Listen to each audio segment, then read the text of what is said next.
The company that made its name selling rice cookers, earbuds, and smartphones just built a four-door electric sedan that produces 1,548 horsepower. It accelerates from 0 to 100 kilometers an hour in 1.98 seconds.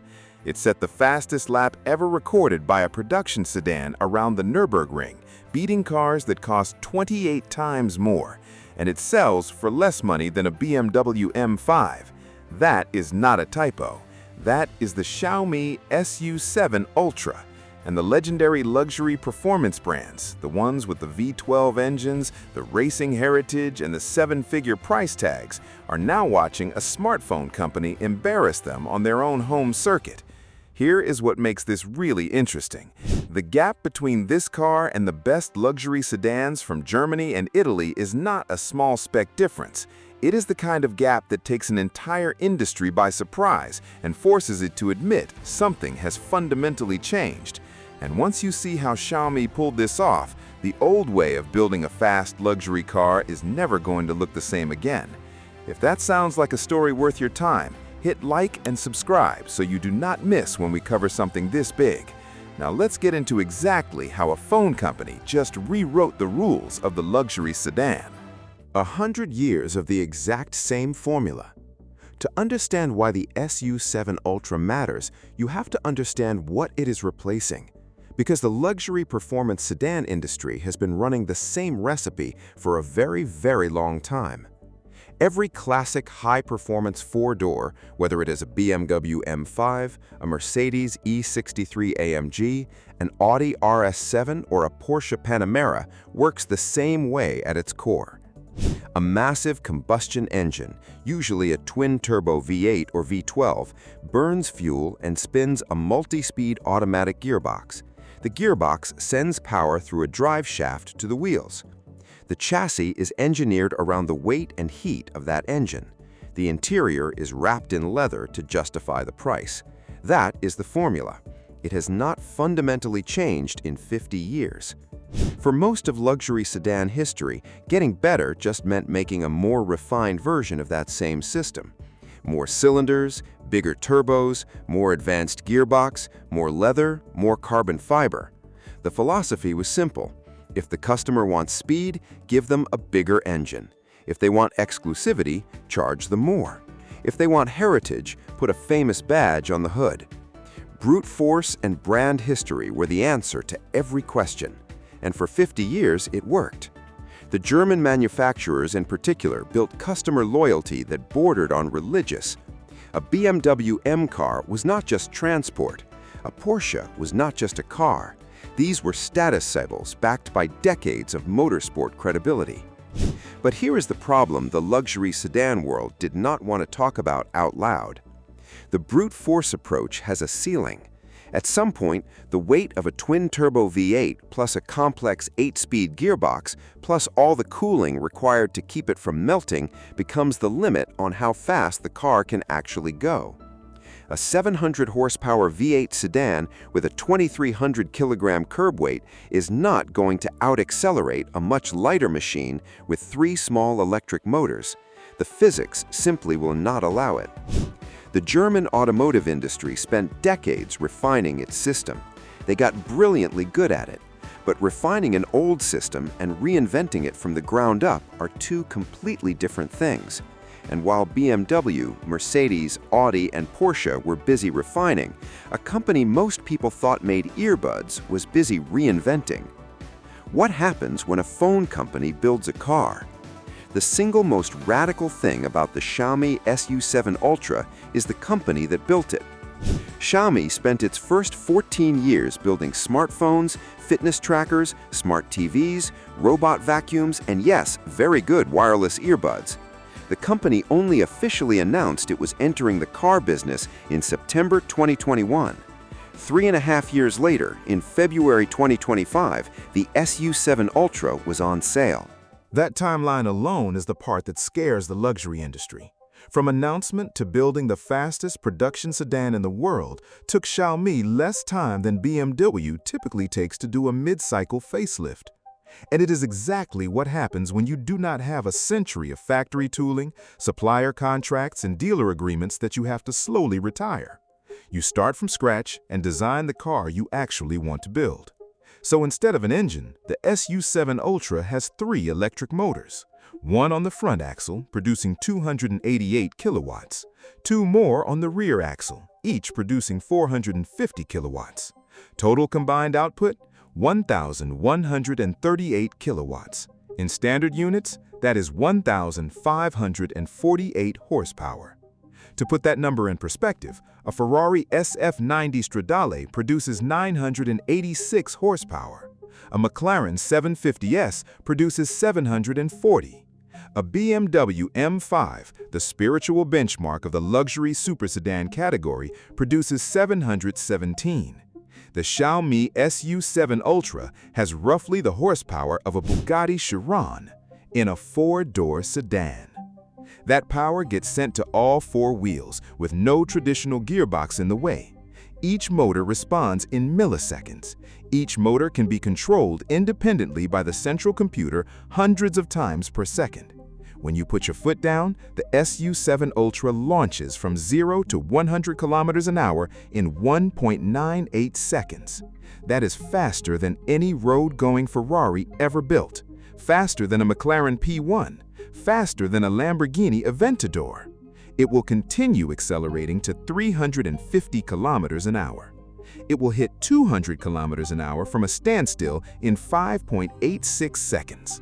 None of those numbers existed in the 4-door category before this car.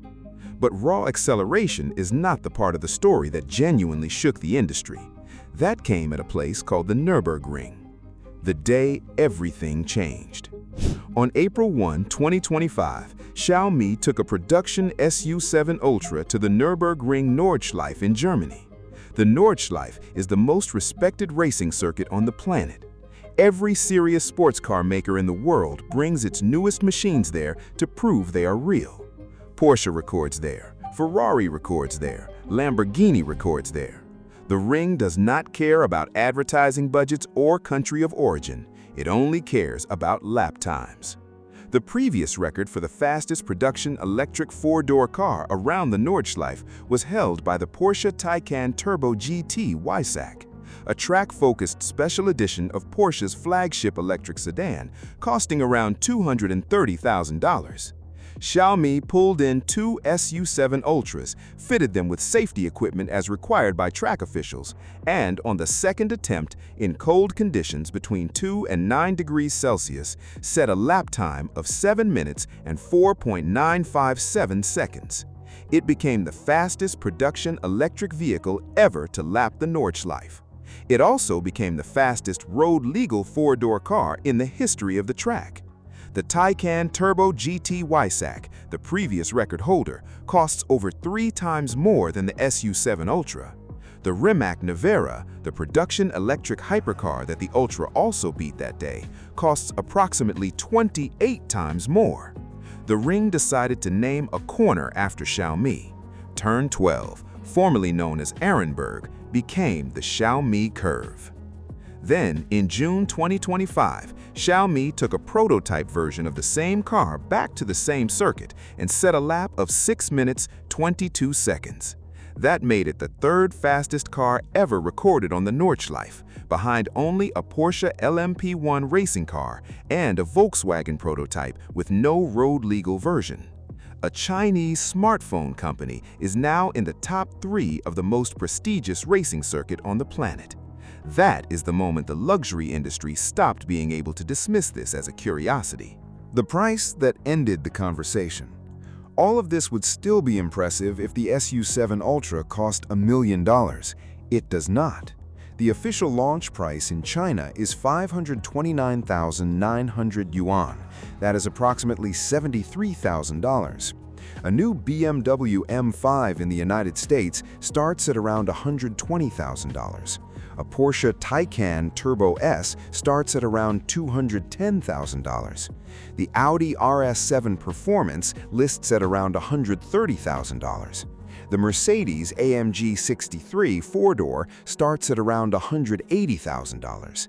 The Xiaomi SU7 Ultra produces more horsepower than all four of those cars combined and costs less than the cheapest of them. The car is also genuinely well finished. The interior is leather and Alcantara. There is a 16.1-inch central touchscreen running the same software ecosystem as Xiaomi's phones. The seats are heated, cooled, and massaging. The battery is 93.7 kilowatt-hours and gets the car to a 630-kilometer range on the Chinese CLTC test cycle. Fast charging takes the battery from 10% to 80% in 11 minutes. This is not a stripped-out track special with no air conditioning. This is a luxury sedan that happens to be faster than a Ferrari. The German luxury industry has spent decades convincing customers that performance and refinement cost $100,000 or more.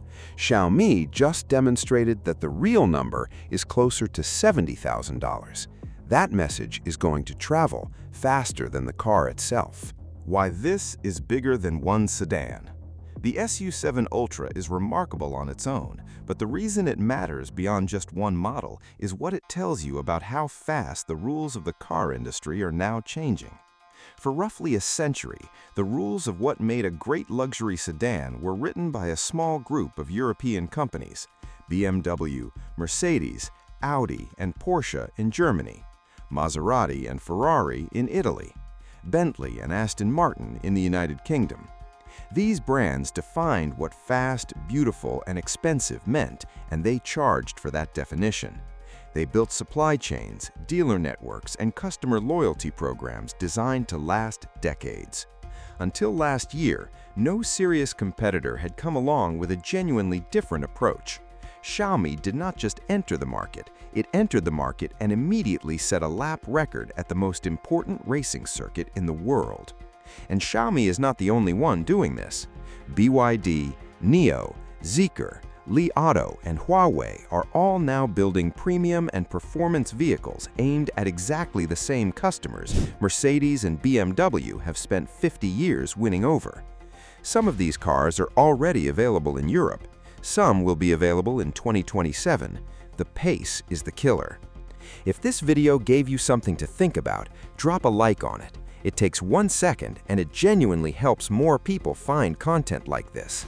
Subscribe if you are not already part of the channel, and hit the notification bell so you are always first to know when we cover the next big shift in the automotive world. We want to hear your take in the comments. Would you actually trust a phone company with your performance sedan money? Or are you still standing by your German V8? There is no wrong answer. Let's talk about it below. We'll see you in the next one.